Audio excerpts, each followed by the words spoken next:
Hello friends, उस दिन कुछ परिभाषाएं बच गई थी जिनको हम आज की क्लास में कंप्लीट करेंगे। तो स्टार्ट करते हैं।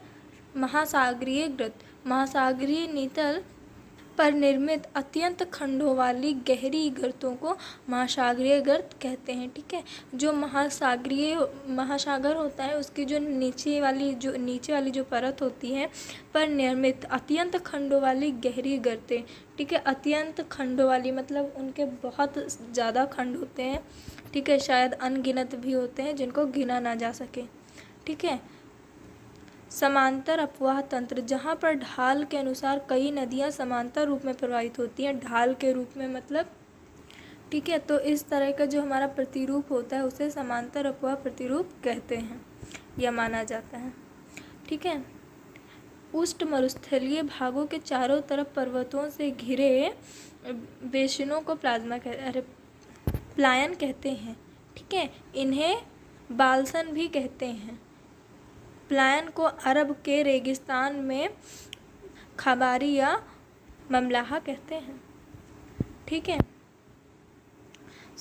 व्युत्क्रम भ्रंश, जब क्षैतिज संचालन के कारण चट्टानों में दरार पड़ने के कारण, ठीक है, क्षैतिज संचालन के कारण जब चट्टानों में दरार पड़ जाती है, मतलब दरार का मतलब जैसे चट्टानें चिटक जाए, ठीक है, एक लाइन सी आ जाए तो उसे दरार कहते हैं, या फिर थोड़ा सा स्पेस, ओके, उसको दरार बोला जाता है।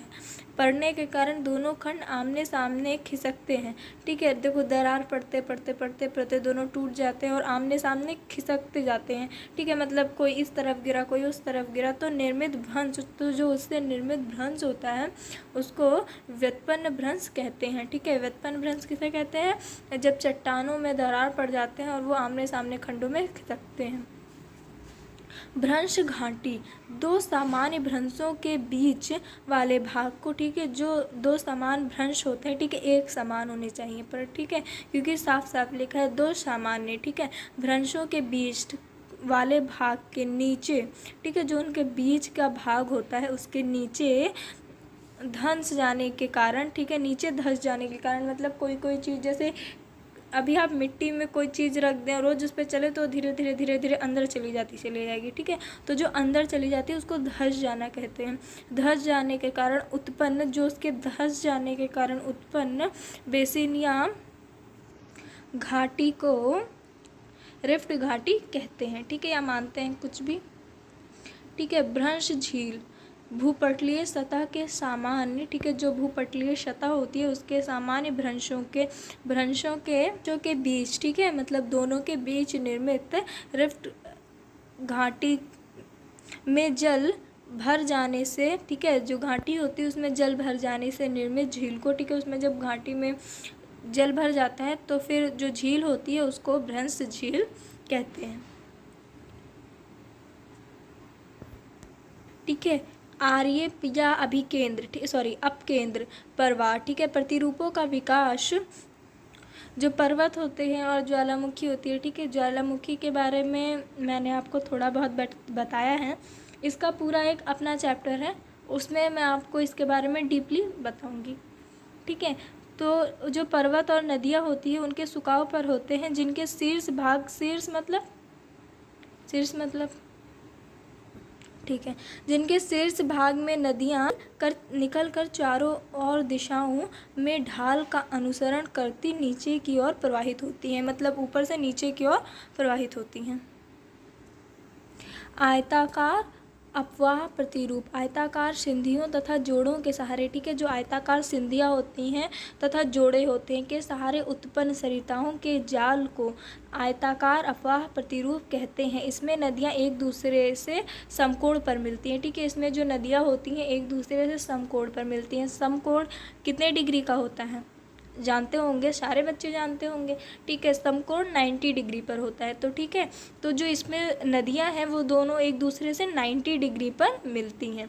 ठीक है, भूकंप विज्ञान वह विज्ञान है जिसमें भूकंपीय लहरों का, ठीक है, भूकंपीय विज्ञान, देखो मैंने आपको भूकंप के बारे में थोड़ा बहुत बताया है। ठीक है, तो ये भूकंप विज्ञान है। ठीक है, भूकंप विज्ञान वह विज्ञान है जिसमें भूकंपीय लहरों का यंत्र के अंकन करके अध्ययन किया जाता है। ठीक है, जैसे कि देखो भूकंप आने से मतलब थोड़े टाइम पहले आपको पता चल जाता है, न्यूज़ वगैरह पे आ जाता है कि हाँ इतने से इतने बजे भूकंप आने की संभावना है, माना जा सकता है कि भूकंप आ सकता है। ये आपको कैसे पता चलता है? ठीक है, एक यंत्र होता है जिसके द्वारा मतलब अध्ययन किया जाता है कि हाँ लगभग इतने से इतने के बीच आ सकता है। वो कंफर्म नहीं होता है कि हाँ अगर इतने बजे बताया है तो कुछ भी हो जाए, इतने बजे आएगा ही। वो एक अनुमान लगाकर लगभग में बताया जाता है। ठीक है। सोपानी भ्रंश, जब किसी धरातलीय भाग में कई भ्रंशों का निर्माण इस तरह होता है कि सभी भ्रंश तल के ढाल की एक ही दिशा में हों। ठीक है, जब किसी धरातलीय भाग में, ठीक है, धरातलीय भाग में कई भ्रंशों का निर्माण, ठीक है, कई तरह के भ्रंशों का निर्माण मतलब उत्पत्ति इस तरह से की जाती है कि सभी भ्रंश की ढाल एक ही दिशा में, मतलब एक ही दिशा, मतलब एक ही साइड हो। ठीक है, जैसे उत्तर तो उत्तर, पूरब तो पूरब, ईस्ट वेस्ट नॉर्थ साउथ, किसी भी दिशा में हो तो मतलब उसी दिशा में सारी हों। ठीक है, तो उसे सोपानी या सीढ़ीदार भ्रंश कहते हैं। ठीक है। घोल रंध्र, चूना पत्थर शेल वाले भाग में वायुमंडलीय कार्बन डाइऑक्साइड सब बच्चे जानते होंगे। ठीक है, अरे साइंस तो आप लोगों ने पढ़ा ही होगा। ठीक है, चूना पत्थर शेल वाले भाग में वायुमंडलीय कार्बन डाइऑक्साइड युक्त जल चट्टानों की संधियों के सहारे कार्बोनेट खनिज को घुलाकर अलग कर देते हैं। इस तरह असंख्य छिद्रों का निर्माण हो जाता है। छिद्रों मतलब छोटे छोटे छेद। ठीक है, जो छोटे छोटे छेद होते हैं उनको छिद्र कहते हैं। ठीक है, उनका क्या होता है, निर्माण हो जाता है। निर्माण मतलब उत्पन्न। ठीक है, उत्पत्ति भी बोल सकते हैं। इन बेलनाकार एवं कीपाकार छिद्रों को घोल रंध्र कहते हैं। ठीक है, तो मतलब उससे छोटे छोटे बेलनाकार टाइप के, मतलब छिद्र क्या हो तो किसी भी तरह के हो सकते हैं ना। सो इसमें बेलनाकार और कीपाकार कह रखा है। नमक अक्ष है। सूक्ष्म नमक कहाँ से बनता है पता होगा ना बच्चों आप लोगों को? अगर नहीं पता है तो आप लोग कमेंट में पूछिएगा, मैं ज़रूर बताऊंगी। ठीक है, ये तो पता होनी चाहिए, बहुत छोटी चीज़ें हैं। सूक्ष्म एवं अर्ध सूक्ष्म उस रेगिस्तान में वायु नमक उड़ाकर चट्टानों सुखाने एवं संधियों में जमा करती है। इन नमक के कारण चट्टानों के सुखाने की दीवारों पर दबाव बढ़ जाने से चट्टानों के विघटन को नमक अपक्षय कहते हैं। ठीक है, चट्टानों का विघटन मतलब चट्टानों का टूट जाना। ठीक है। अनुप्रस्थ भूकंपीय लहरें, जब तरंग अथवा प्रकाश तरंग के गुणों वाली भूकंपीय लहरों को अनुप्रस्थ भूकंपीय लहर कहते हैं तथा इसे मतलब देखो, जो तरंगों के रूप में अथवा प्रकाश तरंगों के गुणों वाले भूकंपीय लहर होती हैं, ठीक है, उनको जो तरंगों के रूप में चलती हैं उनको अनुप्रस्थ भूकंपीय लहर कहते हैं। ठीक है। सुनामी जनक भूकंप, सागरीय तली के नीचे रिपट मापक पर 7.0 या 7.5 परिणाम या उससे अधिक परिणाम वाले भूकंप को सुनामी जनित भूकंप इसलिए कहते हैं क्योंकि ऐसे भूकंप में सुनामी लहर उत्पन्न होने का खतरा होता है। ठीक है, देखो सुनामी लहर मतलब जब नहरों वगैरह का नहीं आता है भूकंप, जिसे बाढ़ वगैरह कहते हैं। ठीक है, तो जब इससे ज़्यादा आती है, मतलब इससे ज़्यादा तेज़ भूकंप आता है तो उसमें इन लहरों का उत्पन्न होना, मतलब इनका निर्माण होने का खतरा होता है। ठीक है, और ऐसे जब मतलब सुनामी जनित भूकंप आता है तो इसमें जन धन की बहुत हानि होती है। ठीक है, खासकर अनाजों वगैरह की। बहुत लोगों को तो अपने मकान छोड़कर अलग जाने पड़ते हैं, ऐसा सब कुछ भी होता है। ज्वालामुखी, ठीक है, ज्वालामुखी बड़े आकार वाले, ठीक है, ज्वालामुखी जो है बड़े आकार वाले विखंडित पदार्थों के संगठित रूप को ज्वालामुखी शकोत्सम कहते हैं। जब ये जल में जमा हो जाते हैं तो उन्हें ज्वालामुखी ट्रफ कहते हैं।